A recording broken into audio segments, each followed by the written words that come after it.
हाँ, माना कि हम डार्क एजेस में नहीं रह रहे हैं जहाँ पर हमें प्लेग के डरने का डर हो या फिर डकैतों की गोली मारने का खौफ, लेकिन इसका ये मतलब नहीं है कि हम पूरी तरह से सेफ हैं, क्योंकि खतरा कहीं से भी आ सकता है। ऐसे में बॉय स्काउट मोटो हमें याद दिलाते हैं कि हर चीज के लिए हमेशा तैयार रहना ही सही है। इसीलिए हमारी आज की इस वीडियो में हम आपको 10 ऐसी सर्वाइवल टिप्स देने वाले हैं जो आज के समय में आपकी जान बचा सकती हैं। Number 10, falling elevator. आप माने या ना माने, लेकिन हमारे दिमाग में गिरते हुए एलिवेटर में फंसने का डर हमेशा मौजूद होता है। हालांकि अच्छी बात यह है कि इस तरह का इंसिडेंट केवल एक बार 1945 में देखने को मिला, जब B-52 प्लेन सीधा जाकर एम्पायर स्टेट बिल्डिंग से टकरा गया और इसका एक इंजन केबल से टकराने की वजह से वो टूट गया, जिसकी वजह से एलिवेटर 75 फ्लोर नीचे गिरने लगा। हालांकि ये एक्सीडेंट प्लेन की वजह से हुआ था और इस तरह के एक्सीडेंट अब होना थोड़ा इम्पॉसिबल है, क्योंकि अब एलिवेटर मॉडर्न टेक्नोलॉजी के हिसाब से बनाए जाते हैं। लेकिन ये बात हॉलीवुड को कौन समझाए, वो तो हमें लगातार डराने का काम करते हैं। ऐसे में सवाल ये आता है कि अगर आप गिरते हुए एलिवेटर में फंस जाएं, तो क्या करेंगे? वैसे हम आपको बता दें कि कुछ फिजिसिस्ट और इंजीनियर्स कहते हैं कि ऐसी सिचुएशन में आपको एलिवेटर के फ्लोर पर सीधे हाथ पैर फैलाकर लेट जाना चाहिए, लेकिन ये भी डेंजरस साबित हो सकता है, क्योंकि लगातार नीचे आने की वजह से आपके सॉफ्ट ऑर्गन डैमेज हो सकते हैं और अगर गलती से फ्लोर टूट गई तो ऐसे में आपके साथ क्या हो सकता है, इसका अंदाजा आप खुद ही लगा लीजिए। और अगर आप फ्री फॉल हो रहे हैं तो अपने आप को इस तरह से लेटाना उतना भी इजी नहीं होगा। इस तरह की सिचुएशन में आप पासे फेंक कर उम्मीद लगा सकते हैं कि आप लकी हो और जिंदा बच जाएं। ठीक वैसे ही जैसे 1945 वाले एक्सीडेंट में बेटी लो ओलिवर बची थी, जिसके पास इस समय गिरते हुए एलिवेटर में सबसे ज्यादा समय बिताने का वर्ल्ड रिकॉर्ड है। Number 9, heat escape lessening posture. जब बात सर्वाइवल पर आती है तो रोटी, कपड़ा और मकान के अलावा भी एक चीज है जो कि बहुत जरूरी है, और वो है हीट, क्योंकि किस पल क्या हो जाए किसी को भी नहीं पता है। और जब पानी की बात आती है तो पानी के अंदर हाइपोथर्मिया की वजह से 3 मिनट में इंसान की हालत खराब होनी शुरू हो जाती है। और इसी वजह से ऑस्ट्रेलिया और आयरलैंड समेत कई देशों में हेल्प या फिर हीटस्केप लिजनिंग पोजीशन बोर्ड चलाना और लाइफ सेविंग ट्रेनिंग के लिए बहुत ज्यादा जरूरी है। इस पोजीशन में अगर किसी ने पर्सनल फ्लोटिंग डिवाइस पहन रखा है तो वो अपने हाथों को पूरी तरह से बांध ले और अपने पैरों को चेस्ट के पास लाकर अपने आप को पूरी तरह से सिकोड़ ले, ताकि आपकी बॉडी में ज्यादा से ज्यादा हीट मौजूद रहे, क्योंकि हाइपोथर्मिया की वजह से आपके बॉडी पार्ट्स काम करना बंद कर सकते हैं और इसीलिए इस पोजीशन को डिजाइन किया गया है ताकि बॉडी गर्म रहे। उसके साथ ही अगर आप ग्रुप में हैं तो आपको एक दूसरे के पास चिपक कर रहना होगा, जिससे हीट लॉस कम हो और आप सभी लोग गर्म बने रहें। ऊपर से इस तरह ग्रुप में बैठने से आपकी विजिबिलिटी बढ़ती है, जिस वजह से आपको जल्दी रेस्क्यू भी किया जा सकता है। Number 8, avoid the bystander effect. क्या आपने किसी भीड़ भाड़ वाली जगह पर एक्सीडेंट या इमरजेंसी होने वाली फोटोज देखी हैं? हाँ, देखी होंगी। ऐसे में आपने उन लोगों को भी देखा होगा जो बिना किसी हेल्प के साइड में खड़े होकर तमाशा देख रहे होंगे। और ये साइकोलॉजिकली फिनोमिना 1968 से रिसर्च का इंटरेस्ट बना हुआ है, क्योंकि तब किटी जेनेउसे का मर्डर 38 आई विटनेस के सामने हुआ, लेकिन किसी ने भी मदद के लिए हाथ आगे नहीं बढ़ाया। हालांकि इस चीज के कई सारे फैक्टर्स हैं और सबसे बड़ा तो ये है कि हर कोई सोचता है कि पहले कोई और मदद का हाथ आगे बढ़ाए। और हाँ, लोगों की ये साइकोलॉजिकल थिंकिंग काफी डेंजरस साबित हो सकती है, खासकर वहां जहां पर समय की बहुत कमी हो। अब ऐसे में सवाल आता है कि इस तरह के बाय स्टैंडर्ड इफेक्ट से कैसे बचें? एक स्टडी में बताया गया है कि सेल्फ अवेयरनेस इस चीज को पूरी तरह से पलट सकता है और उसके लिए हमें अलग अलग सिचुएशन में किस तरह से रिएक्ट करना है इसके बारे में सोचना होगा, क्योंकि अगर खुद लोगों की जरूरत पर आगे हम खड़े नहीं होंगे तो इस तरह की चीजें हमें फ्यूचर में भी देखनी पड़ेंगी। इसलिए एक एक इंडिविजुअल को इस पर काम करना पड़ेगा। Number 7, how to survive a riptide. Riptides एक नेचुरल फिनोमिना है जहां पर पानी का फ्लो बाहर की तरफ जाने की बजाय अंदर की तरफ आने लगता है। यानी कि नॉर्मल सिचुएशन में जहां पानी बीच की तरफ जा रहा होता है, वहीं उसका फ्लो अंदर की तरफ होना शुरू कर देता है। इस तरह का फिनोमिना तब होता है जब वेव हाइट में डिफरेंस होता है या फिर प्रेशर के डिफरेंस की वजह से होता है, जो नैरो फनल क्रिएट करता है और इस वजह से बाहर निकलने का रास्ता नहीं मिल पाता, जिसके कारण स्विमर्स इसमें फंस जाते हैं। क्योंकि जब वो बाहर निकलने की कोशिश करते हैं तो पानी का बहाव अंदर की तरफ होने की वजह से रिवर्स में फोर्स लगता है, इसलिए उनका बाहर निकलना बहुत मुश्किल हो पाता है।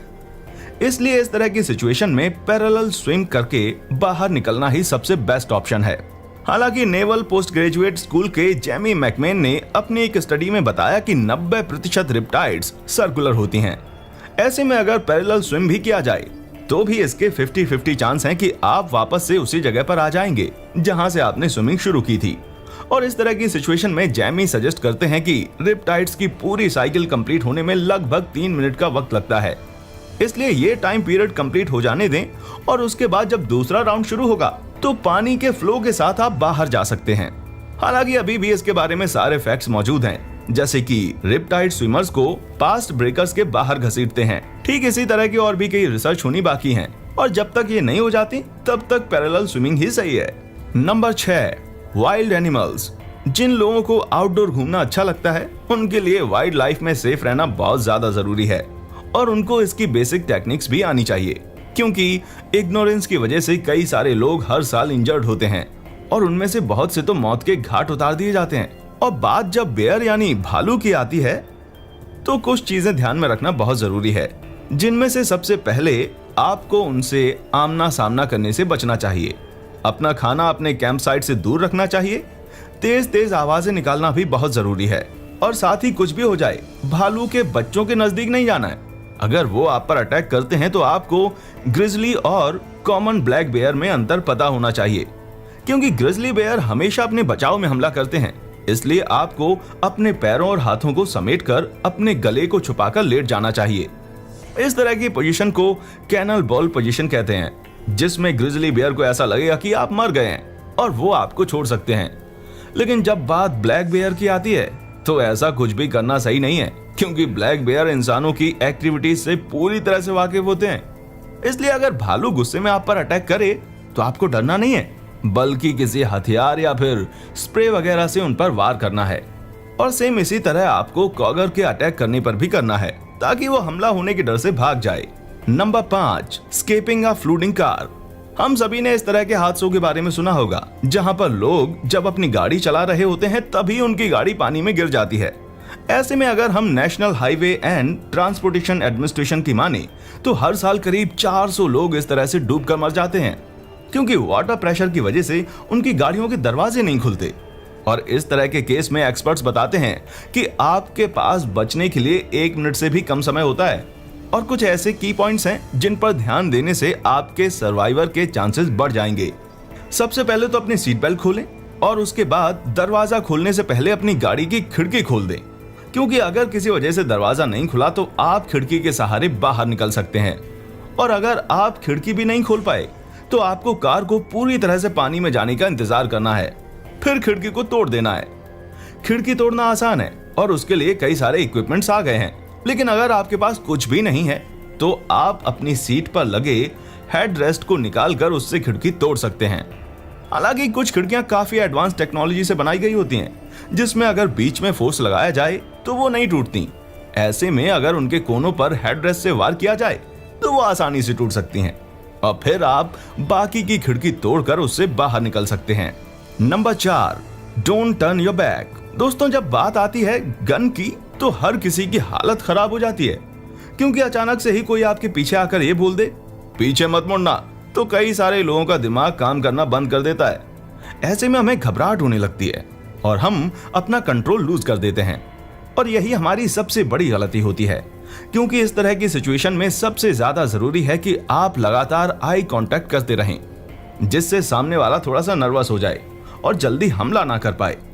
अगर इस तरह की सिचुएशन किसी ऑफिस, बैंक या दूसरी कमर्शियल जगहों पर आती है तो वहां पर सामने वाला आपको शूट नहीं करना चाहता है, इसलिए बिना घबराए उनसे लगातार बात करते रहें और अपने एक एक एक्शन को बहुत ही क्लियर करें, जिससे उन्हें आपसे खतरा महसूस ना हो, क्योंकि ऐसी सिचुएशन में वो लोग आपको मारना नहीं चाहते, लेकिन आपने उन्हें अगर खतरा महसूस करवाया तो वो कुछ भी कर सकते हैं। Number 3, universal edibility test. आप जंगल में फंस गए हैं और समझ में नहीं आ रहा है कि क्या खाएं और क्या नहीं, क्योंकि जंगल में जहरीले प्लांट्स भी होते हैं। ऐसे में यूनिवर्सल एडिबिलिटी टेस्ट काम आता है। हम आपको बता दें कि ये बहुत ही सिंपल है। बस आपको प्लांट लेना है, उसके स्टेम, फ्लावर, राइजोम एक एक करके स्मेल करना है। उसके साथ ही उसे अपने हाथों पर रब करना है, क्योंकि अगर प्लांट की स्मेल खराब हुई और हाथों पर रब करने से इरिटेशन हुई तो वो जहरीला हो सकता है। लेकिन अगर ऐसा नहीं हुआ तो नेक्स्ट स्टेप में आप उसे उबाल लीजिए और पहली बाइट लीजिए, जिसके बाद 15 मिनट तक वेट कीजिए कि कहीं आपको कोई सिम्टम्स तो दिखाई नहीं दे रहा है। और अगर सब कुछ ठीक रहता है तो अपना फूड एंजॉय कीजिए। ये तरीका ट्राइड और टेस्टेड है और कई सारे एक्सपर्ट इसे करने को कहते हैं। उसके साथ ही यूएस मिलिट्री भी फूड को टेस्ट करने के इस तरीके को सही मानती है, क्योंकि छोटे से छोटे पौधे के अंदर जहर मौजूद हो सकते हैं। ऐसे में उसकी वजह से सीरियस इंजरी भी आ सकती है, जिससे बचना बहुत जरूरी है। Number 2, gas attack. सुनने में थोड़ा बुरा लग सकता है, लेकिन ये बात सच है। अगर किसी बायोलॉजिकल एजेंट द्वारा अटैक किया जाता है तो जब तक आपके पास गैस मास्क नहीं है तब तक आपके बचने के चांसेस काफी कम हो जाते हैं। लेकिन अगर आप बिना मास्क के हैं और आपको ये पता है कि गैस क्या काम करती है, तो ऐसे में आपको ये पता होना चाहिए कि क्या करना है और क्या नहीं। जैसे कि अगर कोई क्लोरीन गैस अटैक करता है तो इस सिचुएशन में आपको किसी रुमाल या फिर दूसरे ऑब्जर्वेंट फैब्रिक के ऊपर पेशाब करनी है और फिर उस कपड़े को अपने मुंह में लगाकर मॉइस्ट मेम्ब्रेन के जरिए सांस लेनी है, क्योंकि जब क्लोरीन पेशाब में मौजूद अमोनिया कंपाउंड से रिएक्ट करेगा तो वो उसे क्रिस्टलाइज कर देगा। हालांकि ये टेक्निक काफी विवादों में भी है, क्योंकि क्लोरीन अमोनिया से हाईली रिएक्टिव है। ऐसे में इस टेक्निक से जहरीला धुआं भी प्रोड्यूस हो सकता है। वहीं दूसरी टॉक्सिक गैस की अगर बात करें तो वो सारिन है, जो कि 1995 में जापानीज कंप्यूटर प्रिंट्स में इस्तेमाल की जाती थी। इस गैस की वजह से बॉडी में एसिटिलीन की मात्रा कम हो जाती है, जिसकी वजह से सांस लेने में प्रॉब्लम शुरू हो जाती है। हालांकि इस गैस का ट्रीटमेंट एट्रोपाइन के द्वारा किया जा सकता है और खुशकिस्मती से deadly nightshade, henbane, datura, jimson weed and cannabis जैसे प्लांट्स में एट्रोपाइन मौजूद होता है। Number 1, how to break out of a zip tie. Kidnapping या फिर किसी भी ऐसी सिचुएशन में जहां आपको बंदी बनाया जाए, ऐसे में आपको ये पता होना बहुत जरूरी है कि इस तरह की सिचुएशन से कैसे निकलें। यहाँ तक कि अब पुलिस और मिलिट्री वाले हथकड़ी या रस्सी से ज्यादा इस्तेमाल जिप टाई का करते हैं, क्योंकि ये कैरी करने में ज्यादा इजी होता है। पर हाँ, डक्ट टेप की तरह जिप टाई की भी वीकनेस होती है, और वो वीकनेस है उसका कनेक्टर पॉइंट। इसी वजह से जिप टाई को तोड़ने का सबसे बेहतर तरीका यह है, उसका कनेक्टर पॉइंट आप दोनों हथेलियों के बीच में रखिए और फिर दोनों हाथों को एक झटके से अलग कर दीजिए। और दूसरा तरीका यह है कि आप अपने दोनों हाथों को सर तक ऊपर लेकर आइए और फिर पैर से झटका देकर दोनों हाथों को अलग कर दीजिए। ऐसे में कनेक्टर पॉइंट टूट जाएगा और आप फ्री हो जाएंगे। अब हम तो यही उम्मीद करेंगे कि जितने भी सर्वाइवल टिप्स हमने आपको बताए हैं उनकी आपको कभी भी जरूरत ना पड़े। लेकिन अगर सिचुएशन जिंदगी और मौत के बीच में लाकर खड़ा कर दे तो ऐसे में यह जरूरी है कि काम सोच समझकर किया जाए, जिससे किसी भी तरह की चूक ना हो और हम हर तरह की सिचुएशन से निकल सकें।